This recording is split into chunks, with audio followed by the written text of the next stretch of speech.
morning, Mount of Praise family and friends. The topic of my devotion today is guarding our heritage. Over the past 4 months, I have had the opportunity to observe my two grands navigate the introduction of online learning introduced after the onset of COVID-19.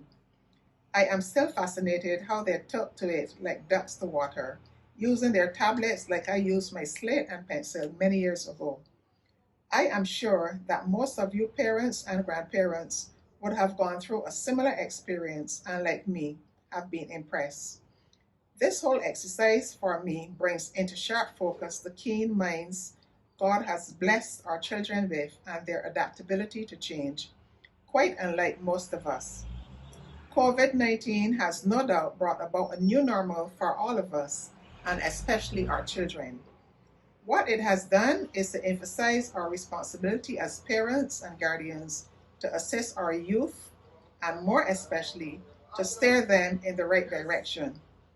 We are reminded that children are a gift from God and should be treated as such. In 1 Samuel chapter 1, we read the story of Hannah, who was childless and suffered the ridicule of those around her because of her inability to have children. She prayed to God to open her womb so that she could have a son, with the promise to God that if her prayers were heard, she would return that son to be of service to him his entire life. God answered her prayers, and on taking her son Samuel to the temple, she fulfilled her promise to God. Like Hannah, we should commit our children into God's keeping at all times. In the book of Jeremiah, chapter 19, verse 11, we read, "For I know the thoughts that I think toward you, says the Lord, thoughts of peace and not of evil, to give you a future and a hope." God's word to Jeremiah is, of course, also meant for us and our children and our children's children, just as he promised Abraham. What this means is that God already has a course charted for us and our families, and we can rest assured that by abiding in his will and setting a Christian example for our children, that our future as well as theirs rests entirely in God's hands. The mother of Moses, when she hid him in the bulrushes along the riverside, never dreamt that she was helping to fulfill God's plan to choose a leader for the children of Israel out of Egypt. In the New Testament, Timothy's mother and grandmother, Lois and Eunice, by raising him in the Christian faith, helped to form a man of God. This is evident when the Apostle Paul came to regard him as a son in faith and praised Lois and Eunice for his upbringing.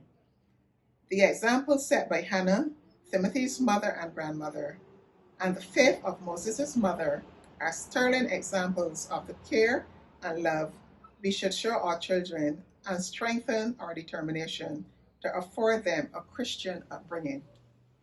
Earlier, I spoke of the adaptability of our children to the new normal and their willingness to learn and experiment.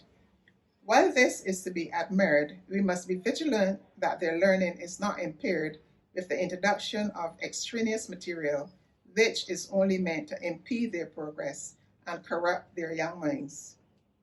Given the opportunity to spend more time with our young ones, we must emphasize the teaching of the Word. Teach them the power of prayer and encourage them to be kind and thoughtful to those around us who might not be as fortunate as they are.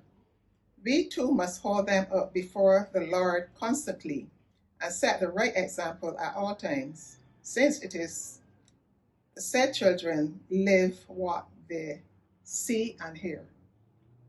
I hope that my personal experience and biblical examples prove to be of some inspiration to you, and let us all, through our Christian examples, help to raise a generation of Christ-centered young men and women. God bless you and enjoy your day.